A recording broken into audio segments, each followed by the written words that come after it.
Hello, James. How you guys doing? James here with another video. Well, this time, this latest guy called Vivek. He's running for president, and he's been saying some outlandish things. And I'm going on this video. I'm going to give you an outlook on where the some South Asians, like the Indians, mostly Indians, join this. What their mindset is, and who started this. I'm taking you to their mindset, and so we have to go back over to the time in India for a well-known man called Mahatma Gandhi, and what he says, and then I'm going to show you from there how some of the Southeast Asian Indians came to America with this mindset, and I'm going to show you, but it's going to start with him. Of India's Mahatma Gandhi statue in September of 2016. Some lecturers and students at the University of Ghana demanded that the statues of Mahatma Gandhi that was erected on their campus be removed. And the reason for their agitation was Gandhi hated black people. Mahatma Gandhi, as it were, is known to be anti-black and a racist. The real Gandhi was a hateful guy. The real Gandhi spewed racism against Africans. He called them kafirs. He was a racist. He was against Africans. He was divisive, racist, and classist, oppressive even toward his own people. And he says he is even denied talking about the Indians, did not always have the privilege of riding in the same municipal stamp cars with his white fellow colonists. If he cannot be pulled down by diplomatic means, in fact, I myself would not find it difficult to rally people behind me to take it down violently. A statue of Mahatma Gandhi has been removed from the university campus in Ghana. It's a very sad time and interesting time.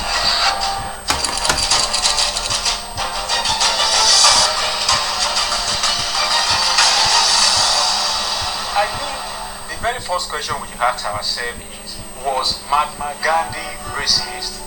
The answer to that question is simple. Yes, Mahatma Gandhi was racist. In fact, the official organization for Gandhi wrote this about Mahatma Gandhi. But there is more to this story, and which is, it wasn't just Gandhi that was racist. In fact, somebody like Winston Churchill was publicly a racist. All you have to do is to search Google for Winston Churchill film on race. You are likely to get to this Wikipedia page. Don't be disappointed if what you read on this page make you angry as a black man. But then there is even more important question I think we have to ask. Why was Mahatma Gandhi racist? Or why was Gandhi and Winston Churchill racist?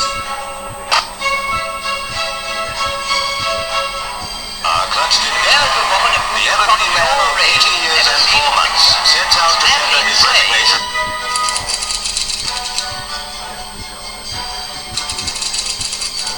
In the period between 1650 and 1780, the concept of polygenism became popular in Europe. Polygenism. Damn it, sorry about that. Oh, damn, sorry about that. I was trying to. Oh shit, let me get back to the page. Okay. Sorry about that. I was trying to. Damn it.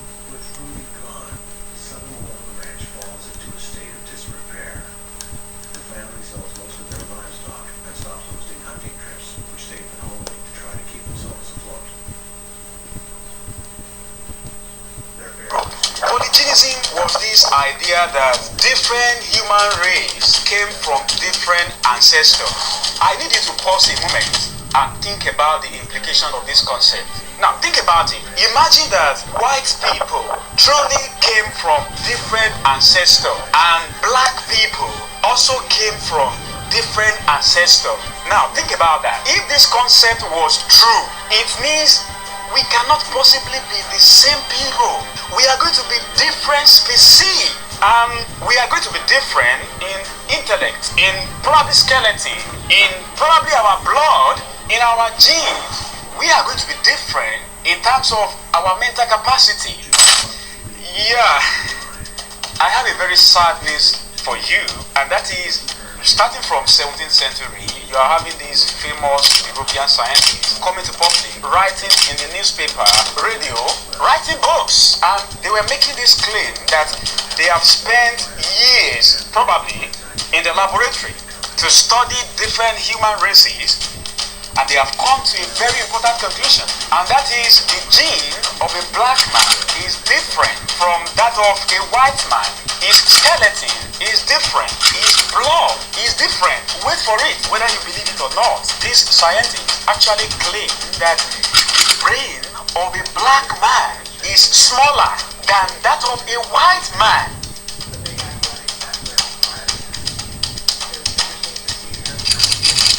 Ain't that something? Francois Bagnaia was a 17th century French physician who traveled a whole lot. This guy claimed that he had traveled all across the globe and he had seen probably every race of human. In 1684, Bagnaia published a famous article in a journal called Journal des Savants. In this publication, Bagnaia divided human race into four according to their superior intellect. Then you have first class race, second class race, third class race, and fourth class race. In this same publication, Bagnaia claimed that, listen to this, there are genetic differences between these four races. And according to him, one of those races, the last race is so bad and so inferior that it is close to animals.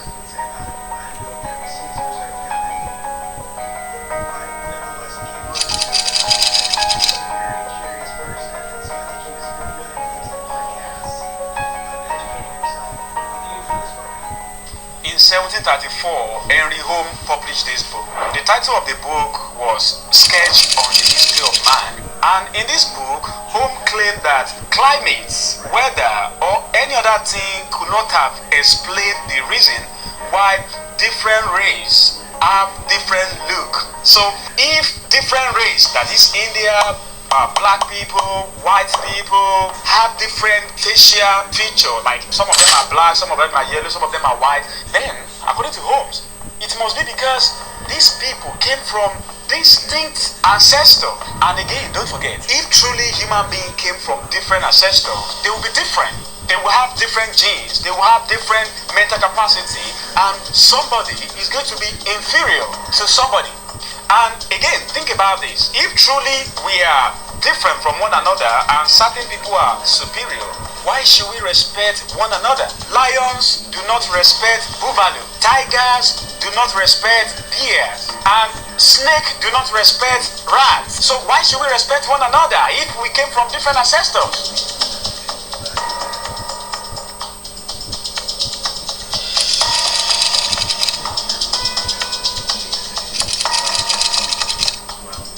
In 1861, the German anthropologist Franz Brunner published his own theory, which is essentially similar to everything I have told you. In 1798, a French zoologist, Georges Cuvier, published his own publication in which he wrote this: black people are approximately monkeys. During this same era, Christomania published this book. In the book, he claimed that black people are very close to animals. They are having inferior genes, you know. Then you have Charles White, Richard Bradley, Thomas Jefferson, and hundreds of famous and influential scientists of 17th, 18th, 19th, 20th century. All of them were saying the same thing. All of them were writing the same thing. All of them were confident about the same thing. All these people claim that as scientists, they have spent months and months and months in the laboratory, and they have done their studies, and they have come to a conclusion that you should trust. And that conclusion is every race, different race of humans came from different ancestors, and some are superior to others. Important part in the ceremonies attending the coronation. It has probably been nearer to the sovereign than any prime minister for many years.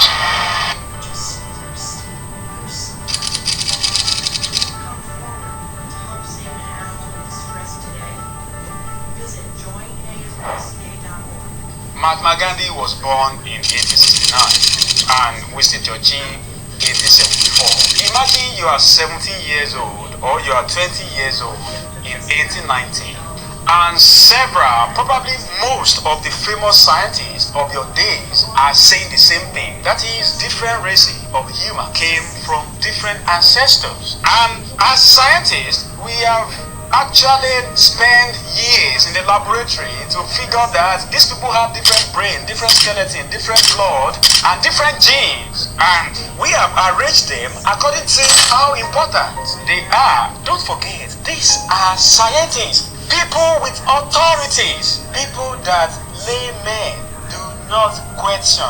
The question I want to ask you is this: how likely are you to believe these guys? For you to know how tempting it was, let me give you a very simple example of how it is. Imagine that this guy, this guy, this guy, this guy, this guy, this guy, and this guy all believe the same thing today, and they wrote books about it, they go to radio stations about it, they go to TV, they come to YouTube to talk about it, and they are passionate about it. The question is, how likely are you to believe the same thing? What even make it worse was that in the 17th, 18th, 19th, 20th century, while there are this group of scientists who believe in polygenism, the opposite group who believe something that is different also believe something that is as racist as what the first group believed. I'm going to create part 2 of this video and I will explain to you in details what the second group believe, and you'll be surprised that if you are 20 years old guy in 1892 and you're a white person, there is little chance that you will not believe that human races came from different ancestors. In the second part of this video, I'm going to share with you what this second group of scientists believe, which is as crazy as the first one. But for now, what I need you to understand is this: if you live as a young adult in 1892, 1890, 1895, which Mahatma Gandhi and Winston Churchill lived, it is going to take a miracle for you to not believe what the scientists of the day was talking about when it comes to race. And this was the shoes Mahatma Gandhi and Winston Churchill found themselves. Now, this is what you have to understand. Human beings are like chameleons. We are products of our time, our era, and our environment, which is the reason why you, the same you, if you were born into an entirely different culture, entirely different part of the country, entirely different part of the world, you are going to believe different things than what you believe today. Which is the reason why you, this same you, if you were born 100 years ago, or you were born 200 years ago, you are going to believe certain things were moral, certain things were the truth, certain things were normal, that you do not believe are the same today. And that is the same thing that happened to Mahatma Gandhi, Winston Churchill, or every other people you think were racist.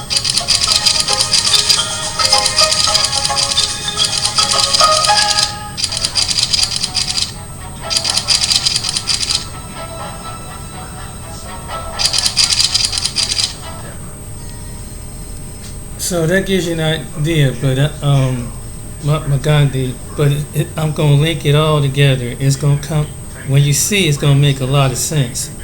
So this guy Vivek, and I believe he's probably is in the same group over there in Southeast Asia.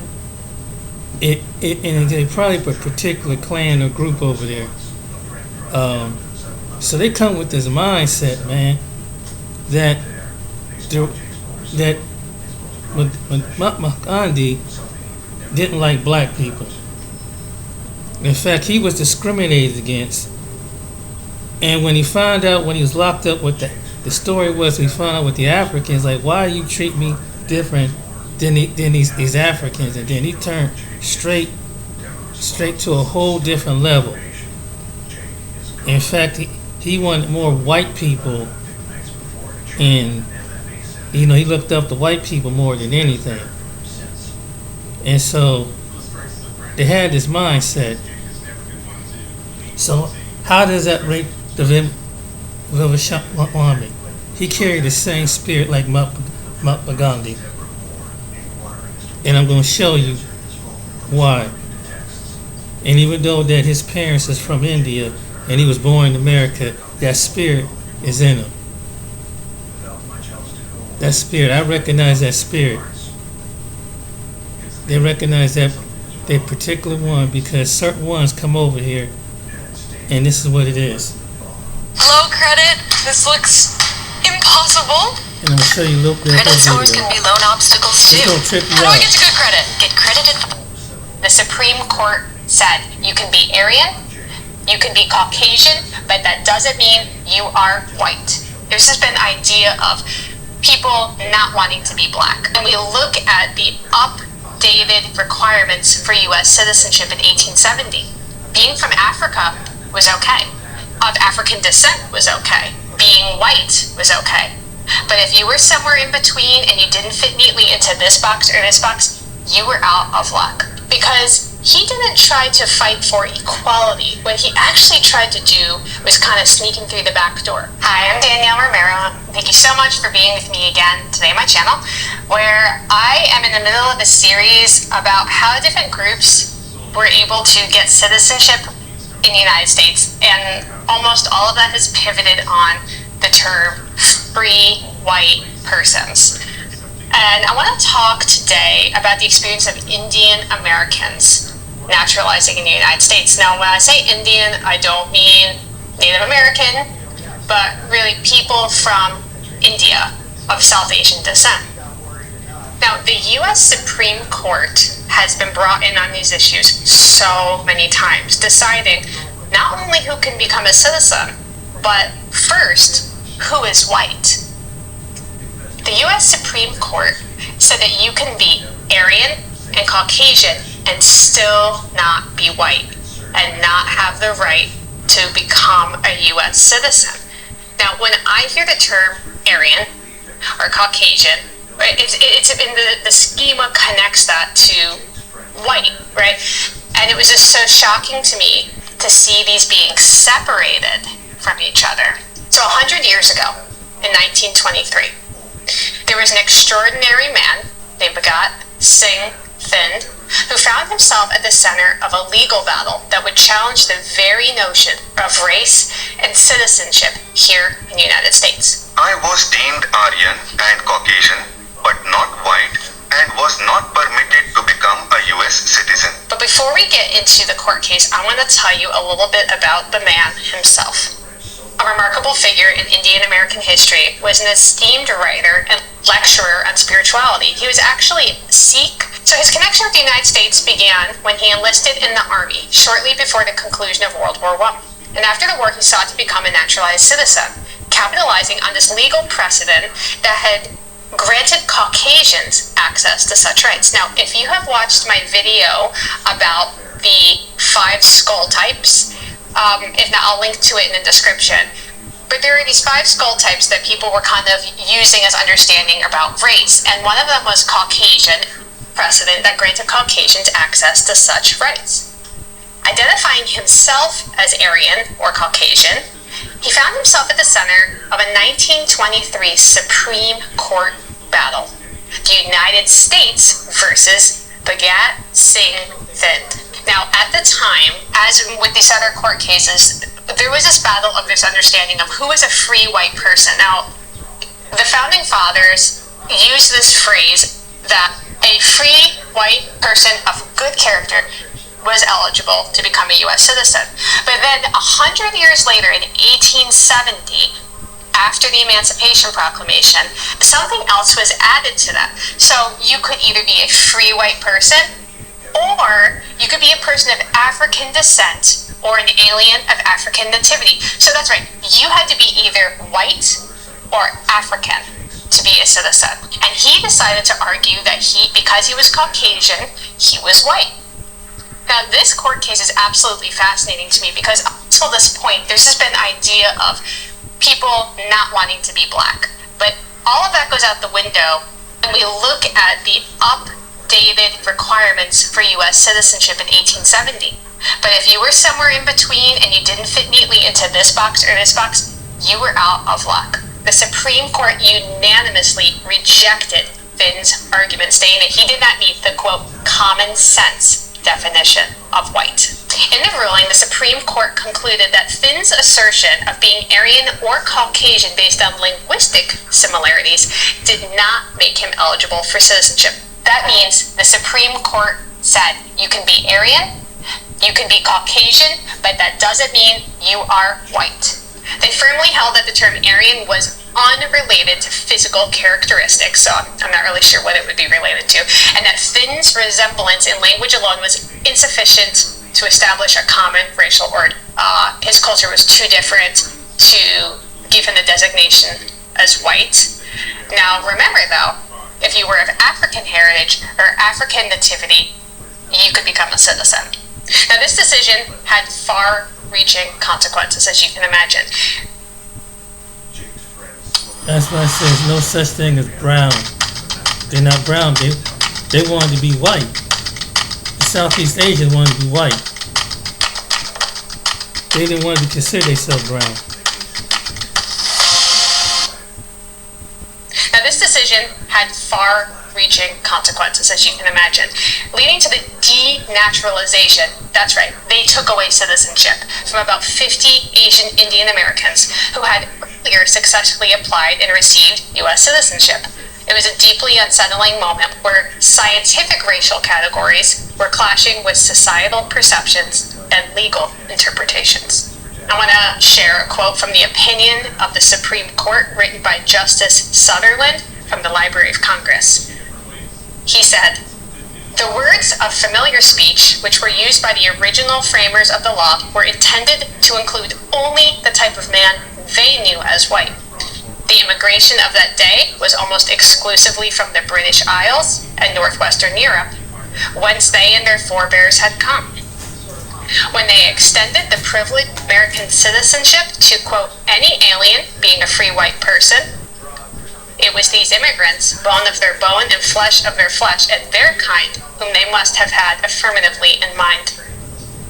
It is a matter of familiar observation and knowledge that the physical group characteristics of the Hindus render them readily distinguishable from various groups of persons in this country commonly recognized as white." I just want to pause there and just reiterate the fact that you needed to be a free white person of good character or someone from African heritage. But think about that in the terms of what he's describing here. The children of English, French, German, Italian, Scandinavian, and other European parentage quickly merge into the mass of our population and lose the distinctive hallmarks of their European origin.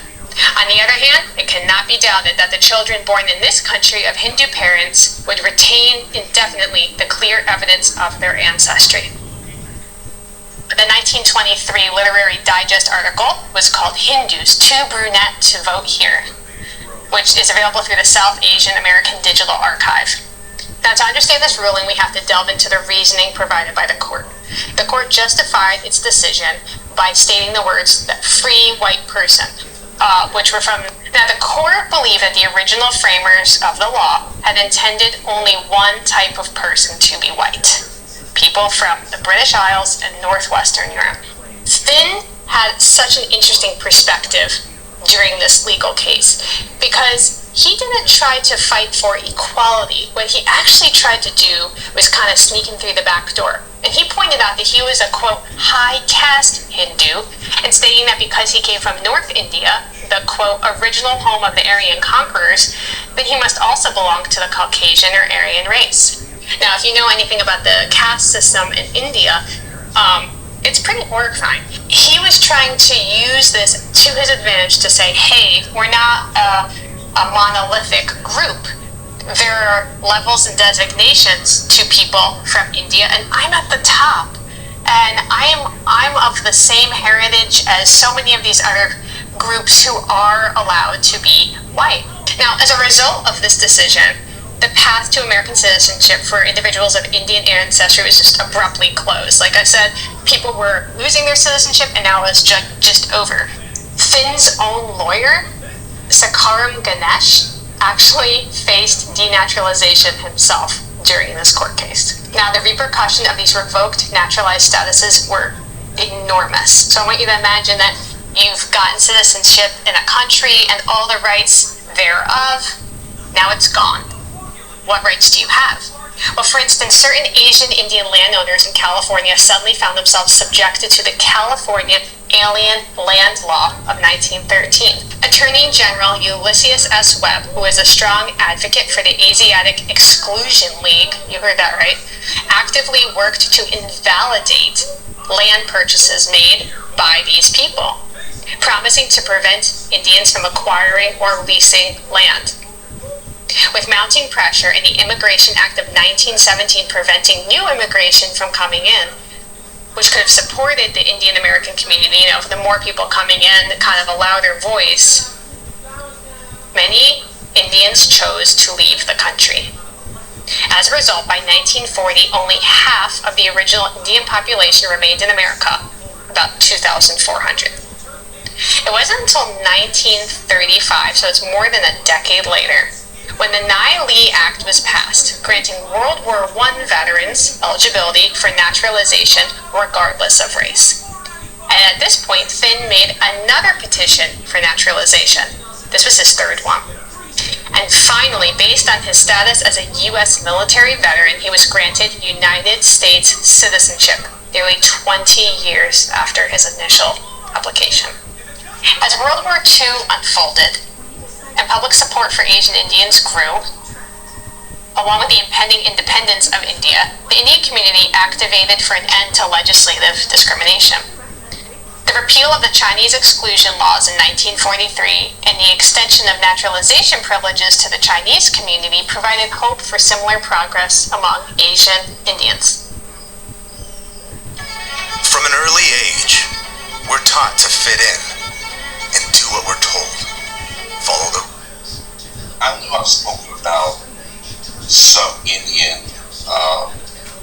Americans or Indian immigrants or those who sneak their ass into this country, because I want people to understand that just not so-called Mexicans sneaking into this country and trying to leapfrog over black community, but there are people who have come over here on visas or just come over here as student visas. People just come and visit family members, they stay up in this country, and they're trying to embrace the racism that they say they're trying to run away from, or the class system and whatnot.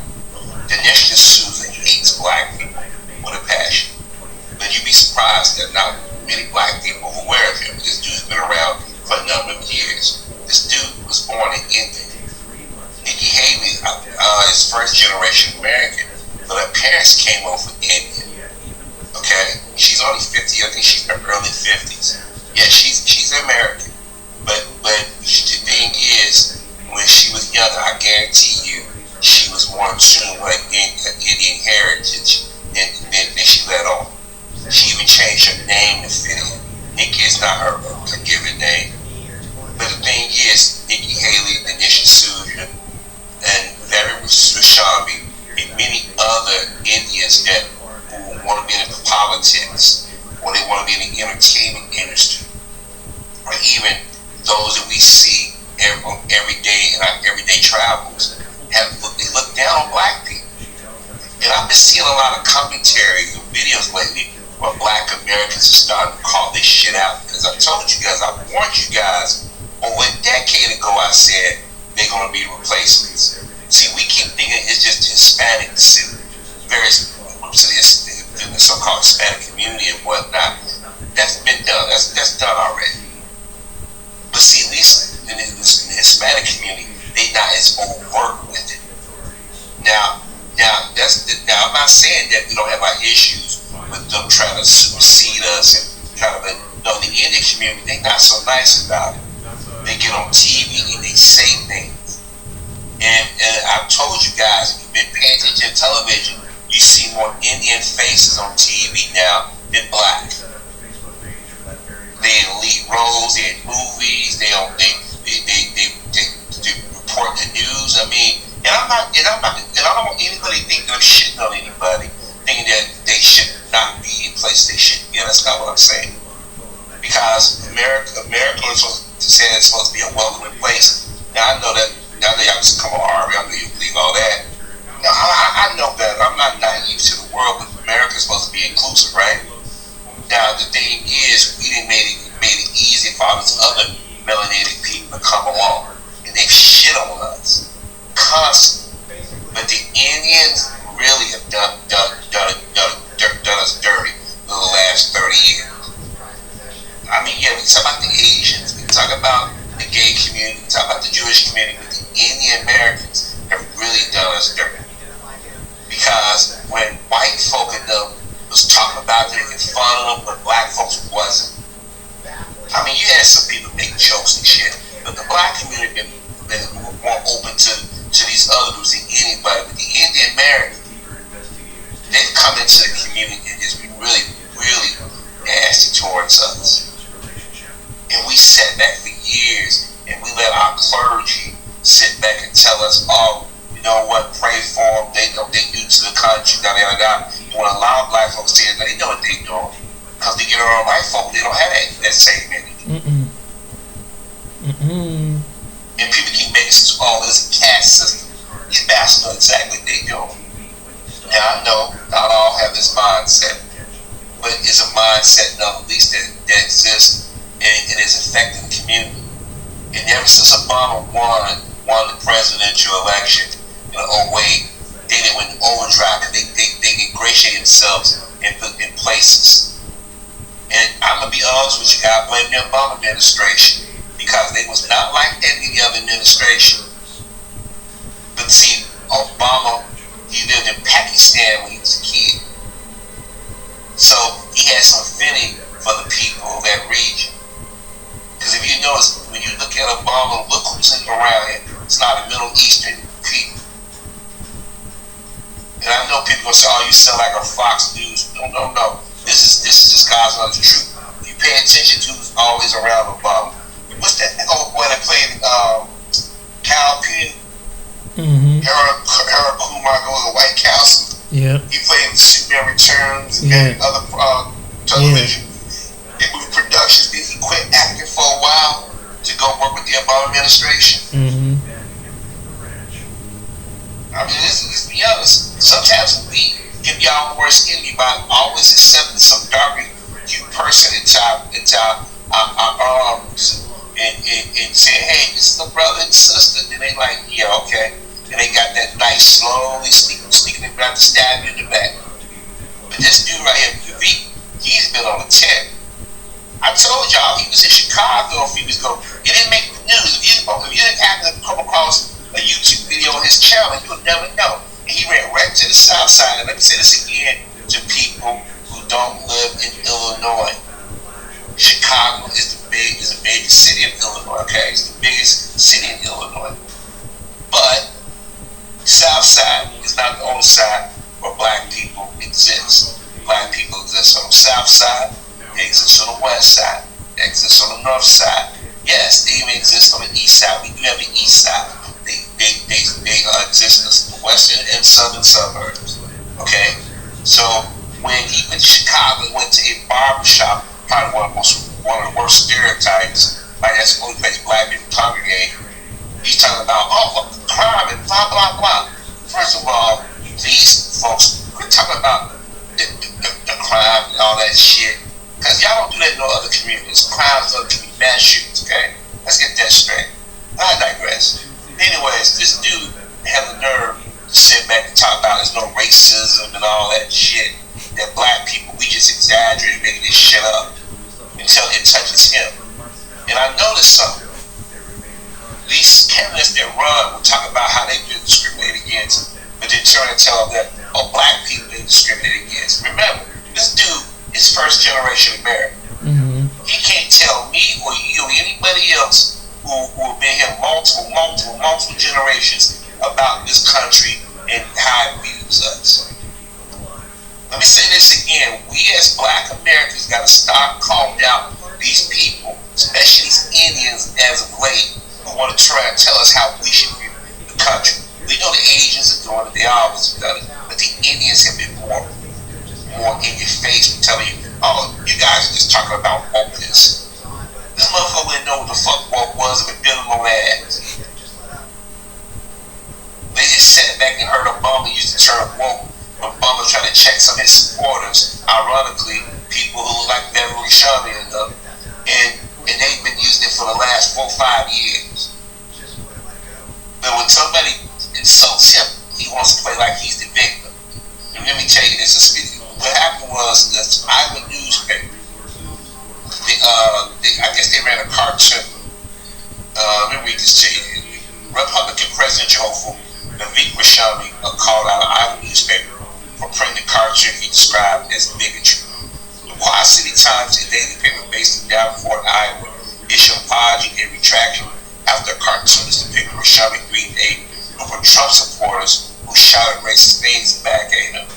We apologize for letting such an imagery slip through our editorial process and into our opinion page Wednesday. In the former political cartoon Times executive editor Tom Martin said an apology. The cartoon, while intended to criticize racist ideas and epithets, he's phrased as racist and insensitive members of our Indian American community. The statement in the paper said there were several times with the cartoon, several times the cartoons enjoyed as well. Now, I'm assuming what the cartoon did was show Trump supporters what they are, racist, and show that even though Vivek want to be on their team, he ain't accepted. And they shout things at him, he's taking it. And everybody, and you know what, and the person that drew it, he knew what was going on. A lot of people see what people like Bobby Judd doing, Nikki Haley, and Vivek and so many of them, well, Vivek, whatever the fuck his name is, they see how certain people would ingratiate themselves, even if it cost them their livelihoods or lives or their reputation, they would do anything to say, I'm with team white supremacy. We see it all the time. We see black folk doing it. We see them doing it. They will sit there and white folk and racist white folk and insult them all day, but they still got that smile on their face. Mm-hmm. Herman Cain, who may be rested in hell, he hated himself so much, he aligned himself with the Republican Party. The moment he got accused of something, they didn't come out and defend him, they threw him under the bus. Remember? He still was loyal to him. He was so loyal he went and contracted COVID and died from COVID. They don't even talk about Herman Cain. He nothing but a footnote. Mm-hmm. Mm-hmm. It kills me how some of these people go out of their way to try to ingratiate themselves. And people can say the same thing can be said for the Democrats. The Democrats ain't no different. Mm-mm. But the Republican Party, at least, they blatant with theirs. They don't hide it. Pretend like they try to say, oh, we're not racist. Well, we see the signs. We see what they be saying. It was a congressman years ago that called one of their supporters macaca or something. I forget what it meant, but I know it was a slur for Indian people. I mean, Indians, a particular group of people, just make fun of, insult them to their face, and they smile. They like one of those women, those abused women, that they know they're being abused, but still would defend the abuser. That's what Vivek and them are like. They get hit with life. They know they're not liked over there, but they figure if I go over there, I'll be accepted. Mm-hmm. And they don't want to be seen as one as many in a group of melanated people. Mm-hmm. They want to stand out. Yep. They figure if I go over there and ingratiate myself with them, I'll benefit.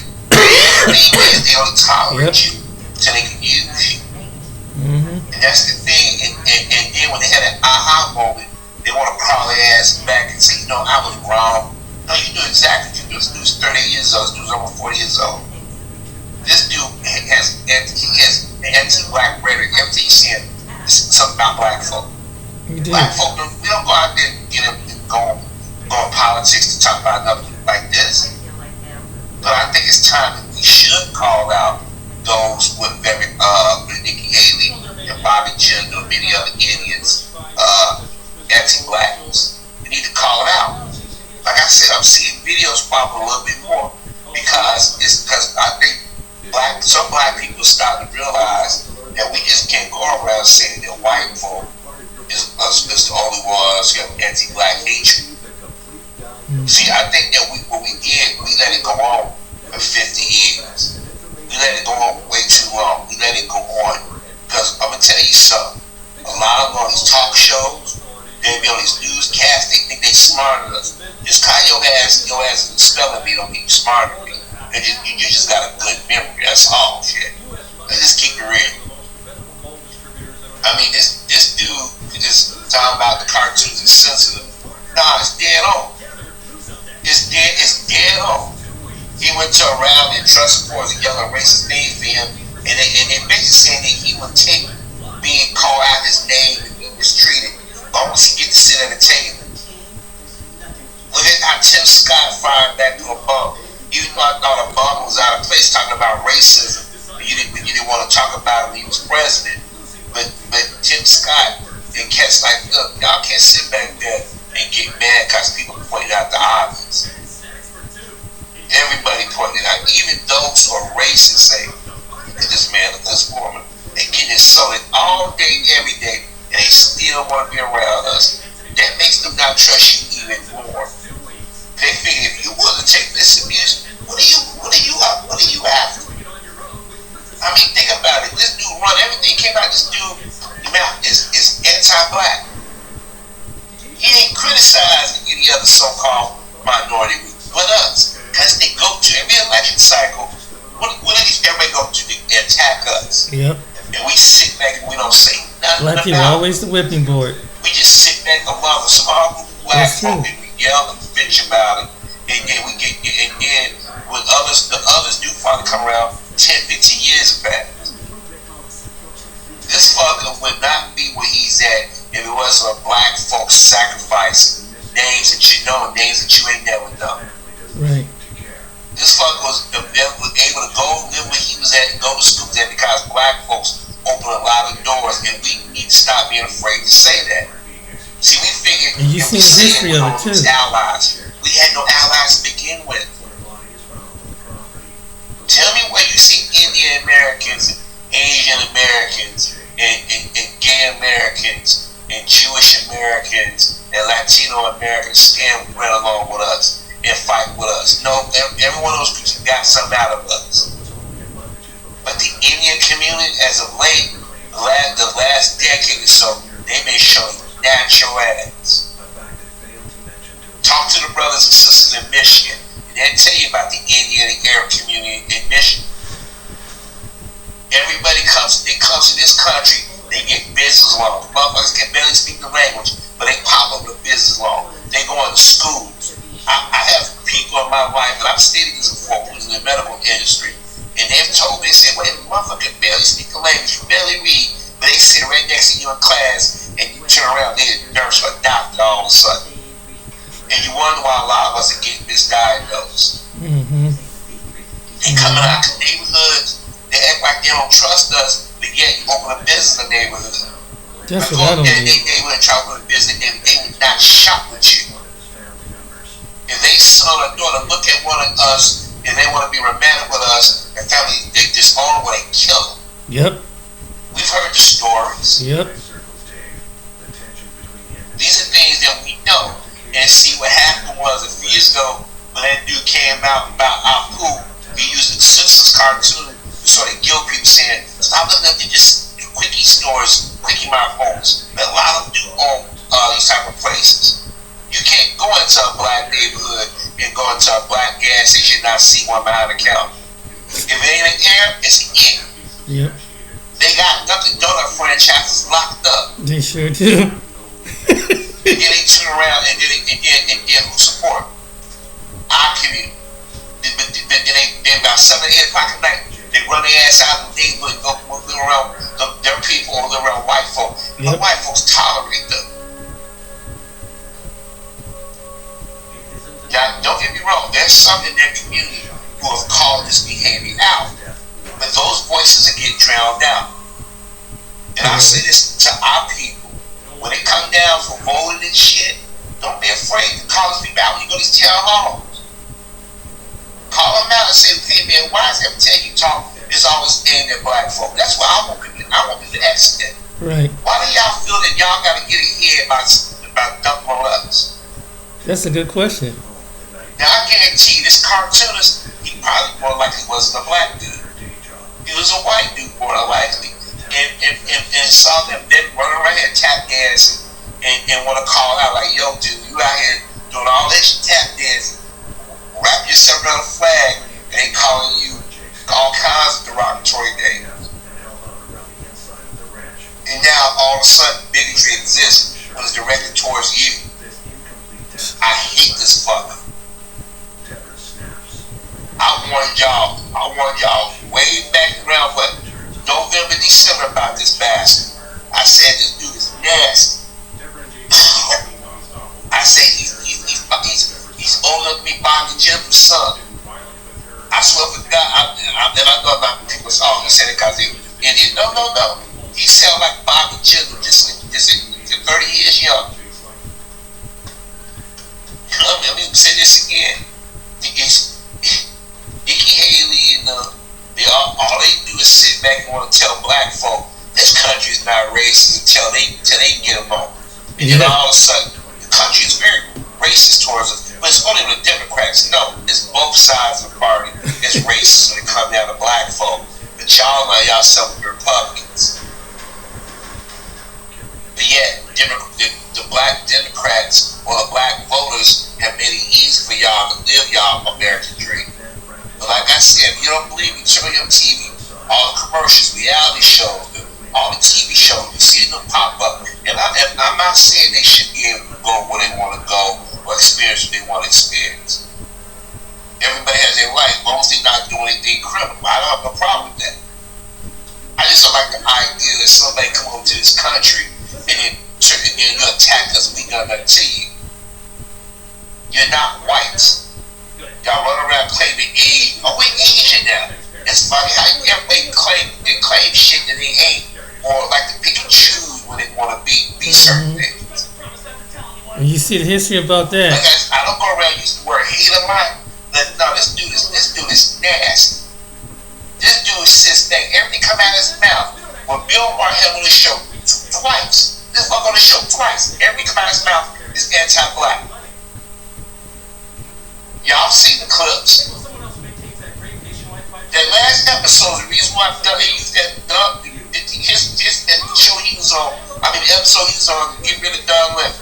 They used it because Don Lemon, who set back and pissed me off and others off the years, remember that. Wait a minute, I'm a black man talking to another brown skinned dude, and this brown skinned dude ain't lived in this country as long as I have, or lived as long as I have, I should say. And he gonna try to tell us about our history. Let Vivek change his name to Vincent or Vic, and that name be Robinson, and shave their head. He gonna see how fast he get treated. See, they figure, oh, my hair is not as coarse. I can go put some mousse in my hair, and I can blend in. Let me take the bass out of my voice. Let me go wrap myself in the flag or go belong to an organization and then start criticizing black people. And you have to be mad at a cartoon. As much racist shit you done said about black folk. Now you mad that the cartoonist basically said that you're a hatchet head. You best basically what it is. He said you're a sellout. You do anything to ingratiate yourself with white folk. Don't like you. People like you. Do not like being called out for their self-hatred. Remember what I told y'all, this country's made of thieves, slaves, and opportunists. It don't take much the genes to figure out who's who and what's what. Now, if you're an Indian, first generation, second or third generation, or you just got here, ask yourself, why do you have so much disdain for black people? But black folk ain't the one doing you dirty. I want you to really think about that for a second. When y'all come to the United States, who the one to give y'all a hard time? Because a lot of y'all come over here, even when y'all's kids, when your mom and dad open a business up or wanted to go to school, It was the black community that had open arms. When 9/11 happened, motherfuckers couldn't tell the difference between an Indian or an Arab. They figured they all yahoos, all y'all do the same thing, all y'all check and do everything. Who was out there taking up for y'all? It was the black community. I they remember don't talk that. about the people that got killed now. And you know, they talk about September 11. They ignore all the local news, those stories of people getting killed, getting beaten. You know, they ignore that shit. And the irony is, if somebody was dogging y'all, really dogging y'all, who would be the first ones out here yelling and saying it wasn't wrong? Members of the black community. And that's what we gotta stop doing. We gotta stop putting on the cape for everybody. Yeah. Because this dude, right along with Bobby Killer, Nicky Hayes, and so many others, that's dismissive of racism and dismissive of the pain that we go through. As soon as somebody direct something they place, oh my gosh, it's very big, it's un-American. Why are you guys saying that to us? They think they're the smartest ones in the room. They ain't that smart. Just because in the last 20 years, y'all been sitting up these little bastards of spelling bees. Oh, because you had good memory. Let the black kids went spelling bees before too now. And one. See, that's what they think. See what it is. All these other minorities, they smarter than us. And you know why they think that? Because we're allowed to get away with it. We're allowed to come in our community. We're allowed to say things that we never put in check. At some point, we gotta stop putting these people in check. And I'm gonna tell you right now, during this election, that could be the best time to do it. So those of you got a platform, you need to start calling this type of behavior out. Because they got away with it for too long. And I'm telling you right now, these millennials and these Gen Z gonna be worse. But these millennials, they figure, oh, I went to a party, I ain't listen to some hip hop, I got some black friends, but I really want to be cool with the white kids. I want to sit at their table and they're talking about everybody else, but I don't want them talking about me because I may have brown skin, but I'm not in love. I'm not in love. This is why the other day they talking about the train crash over there and some earthquake or building collapse. I had a smile on my face. Oh yeah, you didn't expect me to say that. You're like, oh Harvey, come on man, you can't be that cruel. But these people say wish harm on us. They talk about us right to the American public. They talk about us, they insist to our pain. They shit on our people every day. These fuckers brought drugs and guns in our neighborhood.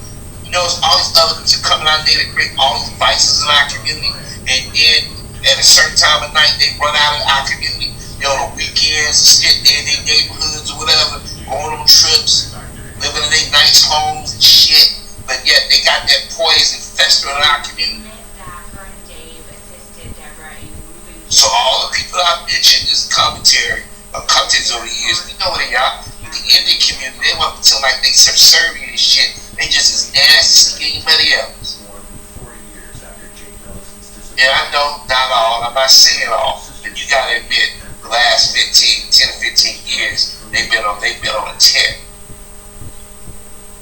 And Vivek, he felt comfortable, that's why he felt comfortable saying what he said, thinking what he thought. Because everybody else has gotten away with it. At some point, we as black Americans must start calling out people like Vivek and them. Because all they do is sit back and cause nothing but dissension among people. And then they like to hide their head. But as soon as somebody insults them, it's a problem. All of a sudden, you can't take a cartoon now. He was smart enough to say, we don't want to see nobody get fired from what you made a big stink about it. Jimmy Neutron looking motherfucker.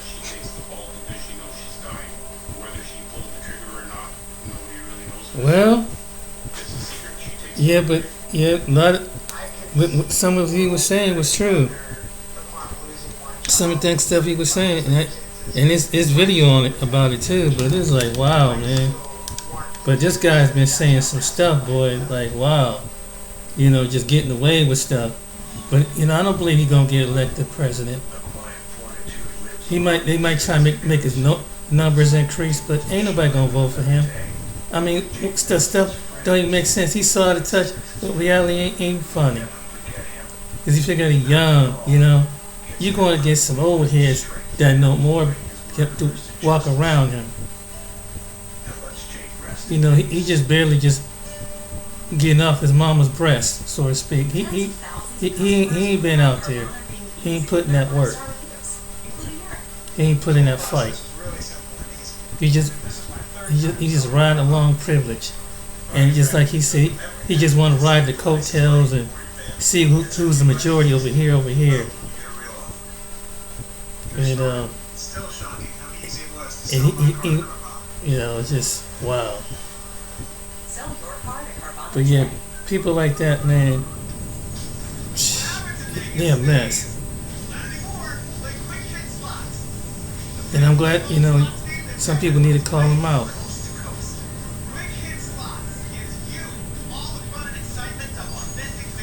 And I just wonder about that. Like, you know, if you don't like, why you always come at black people? Because I know it's that, you know, you want to attack the holiday, then you want to attack this, attack that. Like, man, what's with this dude? like, you know, what's with this dude? We ain't do nothing to him, to his people. But it's just like, man, it's like black people are like the dumping ground for some of these people. Got an animosity towards and have no freaking reason at all. You know. And I think, and like earlier in this video, that's where it came from, the mindset. So I believe some of their parents taught them that. What I showed you. So that's what they assume about black people. Like the government just giving it to them. Like, why are you honoring these people? You know. Like, wow, man. But yet they go into black countries. That's what I don't understand. But you don't want to be around, want to be associated with black, but you go to black countries. And I have to ask why. Why they over in Africa and the Caribbean stuff? I just don't understand that. When you try to lighten up your skin and all that stuff like that. I don't get it. You know. Who wants to be around somebody and don't think that we ain't gonna catch on why you want to make money off of us, you know? And stab us in the back, you know? Sooner or later, you know, somebody gonna figure that out. But anyway, I think I'm gonna go ahead and cut this video short. I thought I had another one, but yeah. But he ain't gonna get the nomination. He's not gonna get the nomination. Some stuff he says is just so out of touch. In reality, it ain't funny. And Governor Christie, the former Governor Christie, basically dogged him, man, on the debate. If you all watched that debate, made him like a fool. He got this big old grin on his face when they was going back and forth. He can't handle the people. They've been in the system too long, in Washington too long. So I ain't gonna vote for him. Definitely not gonna vote for him. Especially, you know, when you show a person's nature. I ain't gonna vote for DeSantis. If I was voting Republican, it wouldn't be none of them folks. Alright then, guys, I hope you have a good one. Yeah, but this is the mindset and to look on where did this start from? Why was it like?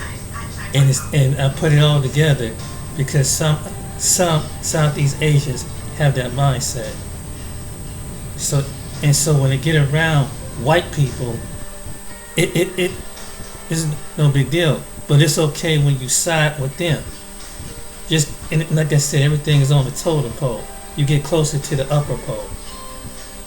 And you see how the way they classify themselves as white in early part of America? Yeah. You think that spirit have left? No. It came from generation after generation. And his generation is seeing it. Alright then. Hope this has been an educating fact, and this is another part about something about America you did not know about some people. Take care.